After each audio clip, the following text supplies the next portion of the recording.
launched as a shoulder to cry on. Why do you gotta look at me when you say that? A consultant.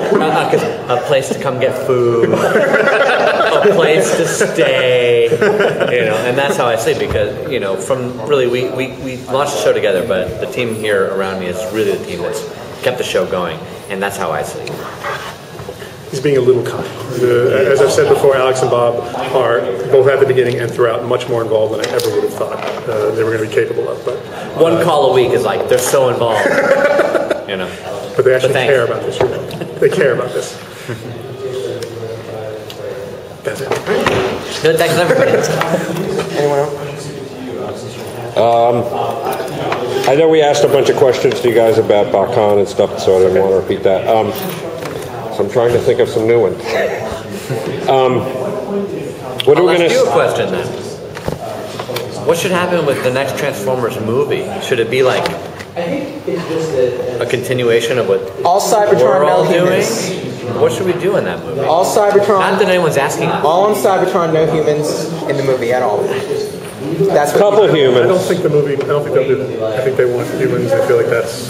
Don't you think? Unless we tell them no humans, and then they'll be like, "Oh yeah, good idea." You mean they need physical actors? Well, those movies work so well with Shia that they're thinking they want that and everything. But I think they think it's their entry point. otherwise, how else who are the robots hiding from if they're not hiding from people? True. You're not hiding from dinosaurs. We covered this earlier. Well, no, we'd like to see a lot of what he said, but I think the human element is important. It'd be neat to see the humans maybe have an excursion back to Cybertron and learn more about the Transformers and their origins and things like that. Our desire is definitely to give you more of the backstory for the whole Transformers mythology, or at least our version of it. Again, part of that depends on how long we get to play in the sandbox. The longer we get to play, the more stuff we can dig into and get into. Quite honestly, we're obviously completely separate from the feature. There is no creative crossover other than we're both fans of each other's work, as far as I know. And yes, I'm speaking for Michael Bay, because I have no idea if he's actually a fan of Prime. But otherwise, they really are two wholly different universes. We have no idea what movie is doing. The only thing that happens every once in a while is we'll pitch out a character we want to use or storyline we're thinking about. And if the people in Rhode Island who do cross between both sense a potential conflict, they won't tell us why, but they'll bring up and say, it's probably better you don't use that character, or maybe you don't go in that direction. But we really never know. Nonetheless, though, this team thinks very cinematically, and what I love about the series is that you can put 3 episodes together, 5 episodes together, and you can kind of see a little movie from the music in terms of Brian Tyler's score that's very cinematic to the way it's directed to the way it's written. I like that it feels like I would pay to see some of the stuff that we've done in the theater if it was 2 hours, and that's pretty cool. I like the idea that can be on every week, and that we're going for a cinematic quality to it. Especially because we're going to do a movie, that meant we could go to Cybertron, because we could build Cybertron pre the war. Maybe I've never seen Cybertron as the Vegas / World's Fair it's supposed to be. Can you talk about the way the show is lit and the fact that it's unlike any other animation? Well, usually in animation, because you're on television animation, you're in such a tight schedule, you don't get that time to work out the lighting, the production design in that sense. So we're treating this as a live action project. We're setting up our sets, we're setting up our cameras, we're setting up our lighting, and get the lighting very cinematically. A lot of times on other shows, it's just kind of just global lighting that's thrown on. Just like a bright light over the whole thing. Yeah, just like a sitcom set. Just like a sitcom. Yeah, totally. It's just the desire to get it done quickly, and they'll be like, oh, let's make the light kind of red, it'll be cool here. But we are actually doing it shot by shot lighting, which is very time consuming, very costly. But we're able to quickly set up a new lighting where we're like, wow, it'd be great to get this rim light on Optimus for his close-up, but we don't need it for the wide shot. And that's something that's been different on television animation. I think that's what gives us that cinematic quality. It's like lighting a movie, Yeah, it really is. And the atmosphere, and fog, and mist. And we should mention that Christoph, our lighting designer, won an Emmy this year for his work. Jeff, I have a question. Who is that nefarious-looking robot in that teaser clip we just saw? You should definitely blog your thoughts about it. Who was that? I would suggest that you immediately start guessing and see if There's you a get lot of clues in there. There are. Just gotta put them together. Is it the Fallen? You know I'm not going to tell you. Is it Unicron? Keep going. Why am I'm not going to tell No, you? I've tried be big this enough trick to with be him. unicorn. You're looking for all of the sweat where his eyes are looking. It ain't gonna work. We have a great, I've tried that. we have a great crossover with the Hamburglar. I was about to say we have a crossover with Zorro. Zorro. Wow. Zorro. Or does Zorro and a robot. Arnie's character drive like a hearse, like Ecto 1 or something?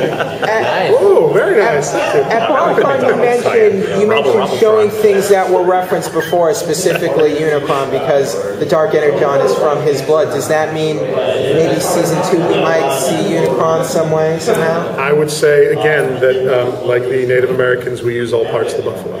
So if we have built it or brought it up, chances are it's going to come back in some way. It may not come back the exact way you expect, but we typically don't put anything in that we don't intend to pay off in some way, because we really don't, as fans, we don't want to disappoint. I'm telling you, they really are planning ahead. Like, it's not just willy-nilly making it up as you go along. It really is like really building on stuff that we're setting up, you know, which is amazing. And on that note, I love buffalo meat, and you can get it at Trader Joe's.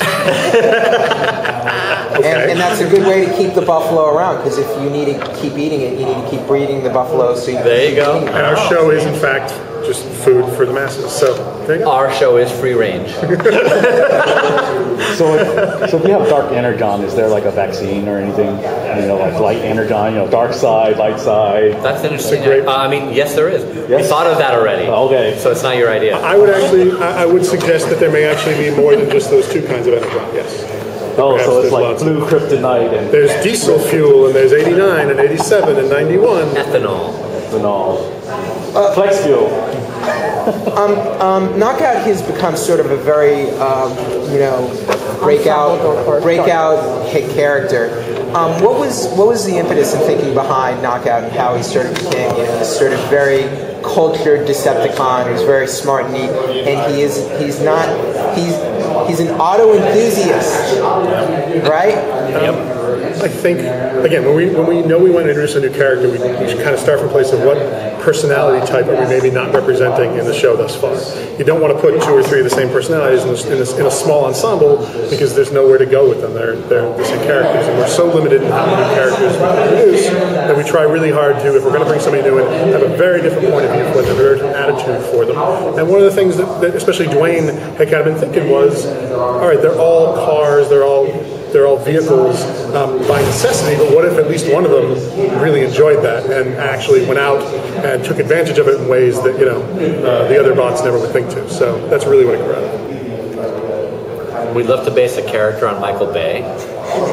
So we'd like to open up the conversation of what kind of car should he be. Good. Just blog it. You don't have to answer now. But Michael, what kind of car would you like to be if we're going to put you in Transformers Prime? Leave it to you, buddy. Love you. So, Bob, just if you could clarify, what is it you didn't really like about the Dinobots and not having the Dinobots in the Transformers movie? So fans around the world will know and will be able to read why you don't like the Dinobots and why you hate the Dinobots. It's not that I don't like them, but for the particular continuity that we're going, I couldn't imagine why a robot would want to hide as a dinosaur in 2011. Right. Because there are no dinosaurs. And the only reason it looked like a dinosaur is to hide from other dinosaurs, I thought. Because hiding as a dinosaur is not going to help anybody in terms of, like, in Chicago, if you're a dinosaur, you don't go, oh, it's a dinosaur, great. I'm glad it's not a killer robot. It's still a freaking dinosaur. So that's what we thought. However, if suddenly in the next incarnation of movies, or maybe in the 3rd season, there's some crazy, I don't know, time travel? I don't know what happened. Crack in the earth. Crack in the earth. Find a dinosaur island, then maybe it makes sense to hide. But until then, It's a pretty big concept to get into the first movie. or a second. Yeah. Maybe they're hiding in a museum. But then they can't leave. But then they There you leave go. at night, right? They still have But you have a giant spider. But spiders still exist. There's no dinosaurs. Like, good point. She's a helicopter. She's a helicopter now. Yeah, she hides as a vehicle. Yeah, She hides as a vehicle. Yeah. She has a helicopter form now as her alt one. Going back a little bit to the production, I know usually at the end of the movies, we get a lot of information on what ILM did, how things were rendered, and all the technology around that. How do you guys do it? You don't have an ILM, so is all of your production and rendering and stuff done in-house? We do have an ILM, and our ILM is Polygon Studios in Tokyo. They're our partner studio, and I think Jeff mentioned on the panel.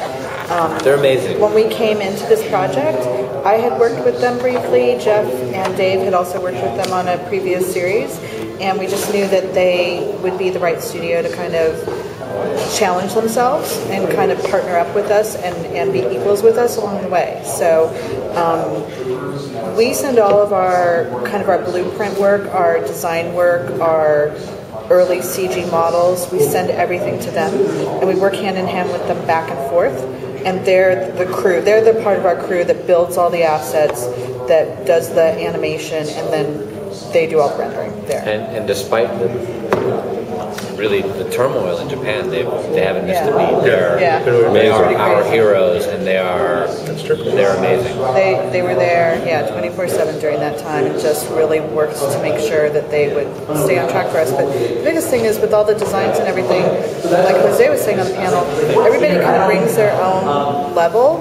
Everybody raises the bar, and then the next person is inspired by that, and they kind of go to the next round. It keeps ramping up and up. So Polygon, when Jose was doing early designs and sent them over, we had no idea really what we were going to get back. We knew what we wanted, but we're even surprised every time that we see the work come back. And over the course of the season, the animation has just improved and improved and improved. And by the end of the season, you're going to see that the quality of what they're doing is feature quality.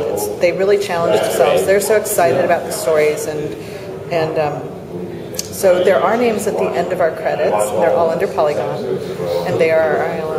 Yeah. Teresa, being the lady in this group, how do you like getting to work on a show with such strong female personalities, such strong female characters, even, the villains like Arachnid and RC, who's, I think, a great character, and even June, I think, is also, a great, just strong three-dimensional character. Does that make it, better for you to have, characters that aren't at all stereotypical and really strong females? I've worked on action-adventure shows with these guys before, and I think one thing about all the quality of the work that we do, but bringing into Transformers, RC, and even though Miko might not seem like a strong female, she really is. And along with June and Arachnid,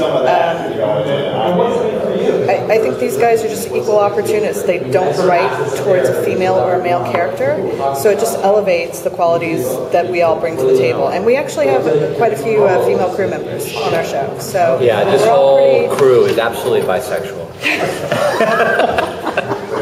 One more thing I want to mention about Polygon.